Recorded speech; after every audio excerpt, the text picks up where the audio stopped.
Moikka! Elikkä tänään mä näytän teille, että miten tehdä ihan perus nivelkuolaimet. Ja joo, eiköhän mennä videoon.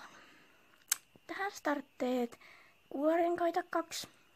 Ja sen voi tehdä myöskin rautalangasta. Sakset, rautalankaa, Jeesus-teippiä tai jotain, esim. Alumiiniteippiä, mutta mulla ei ole tällä hetkellä alumiiniteippiä. Pihit, että sä voit taitella noita rautalankoja ja leikata sitä. Ekaksi otat rautalankaa ja leikkaat siitä 2 saman pituista pätkää, pikkusen pitempää kuin se suuosa. Sitten kun sä oot leikannut ne, niin saatat ne 2 kuularengasta ja sitten sä rupeat taittelemaan niitä rautalankoja siihen kuularenkaaseen. Silleen mitä nyt itse haluat. Mä nyt näytän tässä jonkinnäköisen tavan. Ja mä siis taittelin noista vielä uudestaan, kun olin pistänyt tämän videoinnin paussille.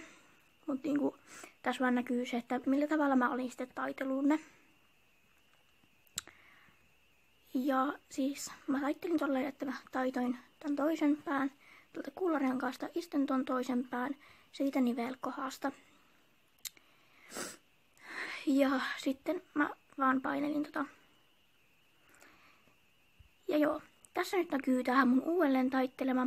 Ja siis, nää on siis tietenkin paremmin, koska tätä ei ole kuvattu ja tän mä sain tehtyä rauhassa. Ja nyt mä otin ensimmäisenä sitten pihit ja leikkasin tuolta noin ylimääräiset palat. Ja joo, mä en heti osunut tohon, koska mä katoin tällä hetkellä kamerasta tai kameran kautta.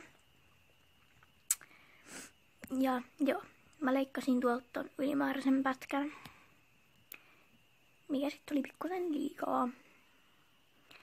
Ja sitten sen jälkeen mä litistelin noi päät tolleen tohon rautalankaa vasten. Ja sitten onkin päällystäminen, ja siis mä päällystin jesarilla, koska ei ollut muuta. Ja siis tän mä vaan päällystin ihan basic tälleen kierittämällä. Otin tommosia ohuita suikaleita. Ja sitten kieritin. Ja tän mä suosittelen tekee silleen niin aika tarkkaan, varsinkin noissa sitten päissä, että sinne jää se nivel jää kunnolla sillä, että sitä pystyy kunnolla taittelee ja sitten noissa kuularenkaissa, että ne pystyy siinä pyörimään.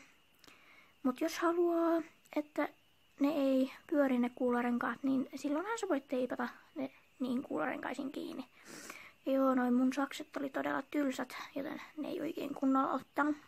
Tai en ole leikannut. Ja joo. Tää kohta saattaa olla vähän tylsistyvä, koska niin.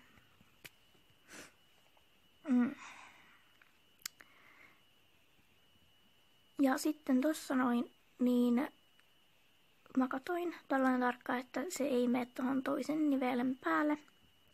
Ja nyt mä vielä sitten työntelin noit tolleen ja värsläsin, koska noihin tuli pikkusen ahtaa noin.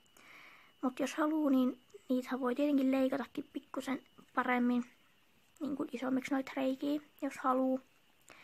Ja joo, tässä olisi sitten nää.